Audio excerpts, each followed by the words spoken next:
Hey YouTube, what is up? I know I've been making a ton of videos about Invasion of Venom lately and the new cards we're getting in that set, and the set is turning out to be amazing. But I decided to break up the monotony, and instead of making another video about Invasion of Venom, because I can definitely do that, there's a lot of cards announced, I decided to do a deck profile today because I haven't done one in a while. This is my extra deck Monarchs, this is my Tzolkin extra deck Monarchs to be specific, and I haven't done a deck profile in so long. My deck used to be just Domain Monarchs, and I think I got Domain Monarchs the way I liked it perfectly. So I figured, I'm not going to mess with Domain Monarchs anymore. I wanted to try Extra Deck Monarchs, and I didn't really want to invest a lot of money at the start of it, but seeing as I only needed to pick up 2 Brilliant Fusions, I figured I could do that, and it wouldn't kill me financially. So here we go. I run 3 Aether. 3 Aether is great for interrupting your opponent's plays. It's great for kickstarting your engine as well. You go Aether, tribute summon Aether, you special summon Karaz. Karaz pops Karaz and return the Monarchs, and you draw 2, and you could basically just go off from there. It really does help kickstart your engine. I run 2 Erebus because I'd rather draw more Ether than Erebus, and I don't really like Erebus all that much anymore. If I'm doing Domain Monarchs, I do 3 Erebus and probably throw in Festalos. But because of the way that the format is going, Erebus, even though one hand rip is pretty good, I'll usually end up getting him to my hand if I actually open pretty good because of how much I draw with Pantheism. But I'd rather end up with 2 Aether in hand as opposed to 2 Erebus, and I've started turns where when I was running 3 Erebus, I've had 2 Erebus in hand, 1 Aether, 1 Karaz, and Return of the Monarchs, and I just couldn't do anything.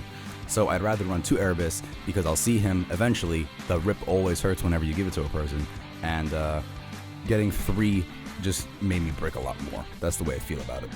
I still run 2 Karaz, and then I run 2 Baby Monarch Black, 2 Baby Monarch White. I like to run 2 and 2. I've seen people run 3 and 2. That makes sense, because you could just, every time one of these is in the graveyard, you could banish this, special summon Yugioh. But because of Yugioh's effects locking out your extra deck, you have to play very carefully with them, and that's why I don't like to rely on them too much. So that's why I only run 2 and 2. Yugioh is amazing just because you can ditch her off a Brilliant Fusion or something like that, and then just get your Pantheism back and go and go and go and go and draw until you have every card you want turn 1, and then just let your opponent go. Because this deck really does not interact with other people all that much. I run 2 Gem Knight Lazuli because it allows me to get a normal monster back to hand, and that normal monster is Jax Knight. I was originally running a Mystical Elf, to be actually completely honest, and it worked fairly well. It works the same way as Jax Knight. Because you have an extra summon off of Seraph Knight anyway, you could just do 1 normal summon. Instead of tributing the Seraph Knight for Jax Knight, you just normal summon the Mystical Elf next to it, and then you'd sacrifice both, and it works the same way. You just basically get into a Monarch one way or another, and that's if you don't want to go into your extra deck. Though, I do like this version more because I get to go into my extra deck a little more. I have more plays because he's a 5-star monster. And then for the last 2 monsters I run, I play 2 Quick Draw Synchron. It is absolutely essential in the deck, and it is what allows you to bring out Ultimate Tzolkin, the most broken card in this deck. And this is a Monarch deck, which is basically broken anyway. So, that's it for the monsters. Another thing really quick is you can use Quick Draw Synchron, and I usually like to bring out Brilliant Fusion, and I like to bring out Seraph Knight first, so I can get the Jax Knight to my hand, and then I just send Jax Knight back to the graveyard to special summon Quick Draw Synchron for basically free if I know I'm not going to use another rank 5 that turn. So it's a really, really easy play with this and Brilliant Fusion. On to the spells real quick. 3 Pantheism, 3 show you a Monarch and I get Pantheism, 3 add Aether to hand then pop with Karaz, 3 tribute Dark Destroyer. And now here's where my deck is different than others. I play only 2 Brilliant Fusion. Now the reason I play 2 Brilliant Fusion is because I've seen it very often. And usually I'll draw at least 2 of them if I was running 3 in my deck, and I really did not like that. I don't want to draw it until I want to draw it. That's the best way to put it. I like opening with it, and with 2 I still can open with it, and because I play Pantheism, I can get to the card really quickly. But with 3, I'd end up drawing 2 Brilliant Fusions and then having a Lazuli in my hand, and I was absolutely screwed at that point. So I'd rather only run 2. It really does decrease the amount of bricks I've had. Then I run 2 Tuning, just so I can get to my Tzolkin really, really quick.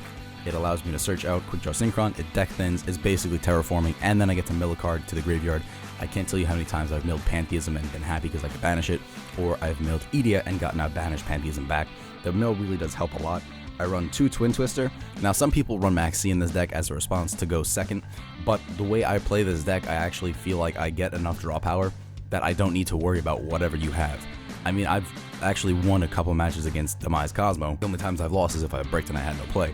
But usually my plan is just to draw out both Twin Twisters. I mean, I get so many cards to hand and I go through so much of my deck my first turn. Even if Demise Cosmo goes first and sets 5, I'll just activate Twin Twister twice, and that gets rid of 4 of their cards, and then Karaz will pop the last one. And then I'll make my Tzolkin play. So I don't really need Maxi in this deck. If I draw, it's great, but I don't like not drawing. If I have Maxi against Cosmo and they just set Tin Can and end their turn, it kind of sucks. So it's just a dead card in my hand, but Twin Twister can help me a lot more, I think, than a Maxi can, even going second. This format, I know if I go against BA, I'm gonna side in Maxis, but if I'm going up just main decking, I don't think I want to main deck Maxi. And then for 1-ups, I play 1 Frost Blast to just get rid of more back row. That's kind of my plan with the Twin Twisters. 1 Domain, just to beat over Raid Raptors. That's really why this is in my deck, just to get over Ulti Falcon.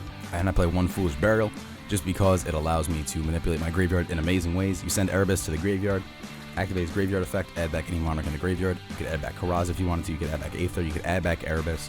Really, really good. I think you could even add back Majesty's Fiend if you decide to slide that in. Foolish Burial is great too because it just sends Edie to the graveyard, getting a Banished Pantheism back. Now onto my traps. 3 Prime Monarch, and usually people run 2 in this deck. I like to run 3 because I like to send 2 to my graveyard and then use the 3rd one to recycle and just keep my grind game going later on.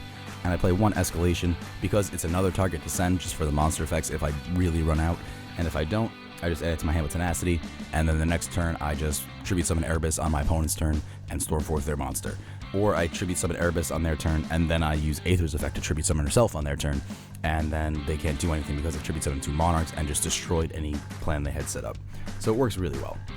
On to the extra deck now. These are hyper sleep, like I triple sleep these. I play 2 Seraph Knight because you get 2 normal summons. It's a rank 5. I mean, it's a rank 5. It's a level 5, and you can use it to bring out stuff like Ultimate Tzolkin, which I run 2 of. I've seen Tzolkin builds with people running 1 of them, and I don't understand that. It's really easy to get rid of 1 Ultimate Tzolkin, but it's not that easy to get rid of 2 of them.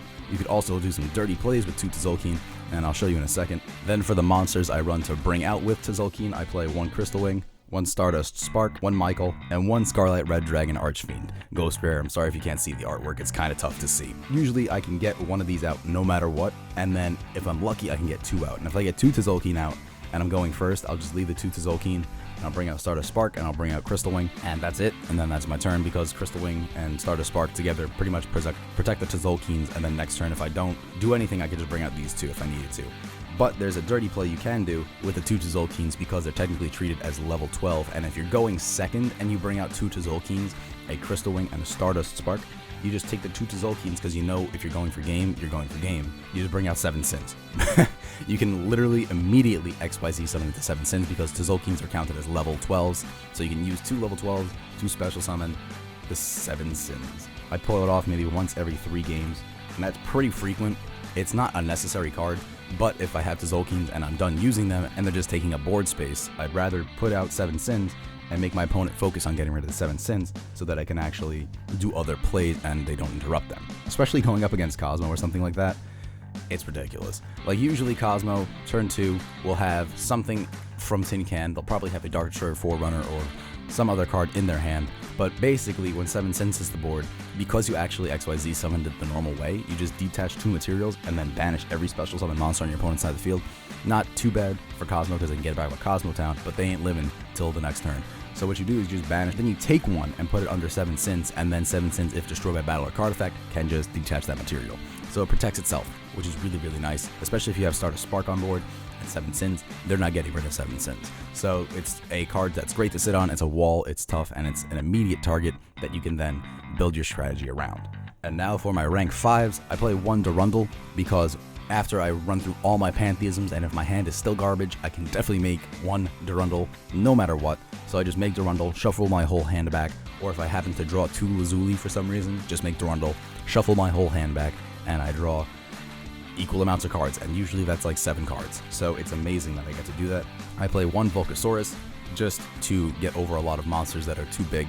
I mean, obviously I can't get over Dark Destroyers or monsters that are non-targetable, but it works really well against just generic larger monsters, especially in the mirror match. Popping somebody's Ether or popping somebody's Erebus and then going Gaia Charger on top really hurts. And speaking of Gaia Charger, Gaia Dragon, the Thunder Charger right here, I don't have a higher rarity than super rare, but that's alright by me. It's just for the combo with Volcasaurus. I mean, it could technically go over any other rank 5 or 6, so it works that way too. I don't like to run rank 6 monsters in this deck because I feel like the only good ones would be Constellar M7 and then Beatrice, because then you run the other cards from the Burning Abyss as well in the extra deck, because once Beatrice dies, you bring those out. I'd rather go for more, I guess, support in general that just works really well with my deck, so I do 1 Pleiades, I do 1 Wind Up Zenmaines, because the ability to pop 2 set cards is basically just making him Twin Twister, which is really, really good. I love getting rid of my opponent's back row, and I'll usually delay my Tzolkin plays just to clear out my opponent's back row, and then they have no cards in hand and no cards on field. And then I like to run 1 Hope Harbinger Titanic Galaxy. Now, I was thinking of putting in Alcide, a High Protector, I think that's his name, but Hope Harbinger Titanic Galaxy is great. Alcide's basically just Big Castel. I like Titanic Galaxy because it can detach materials, it can suck things up. It's really, really good. It takes your opponent's cards and stops them from being activated. So that's really, really good. Anyway, that's it for this video, guys. I hope you enjoyed it. If you liked it, don't forget to follow me on Twitter @Schwabs or like my Facebook page to see when I post these videos. And if you really liked it, don't forget to click subscribe because it's free, it's fun, and I'll see you guys in the next one.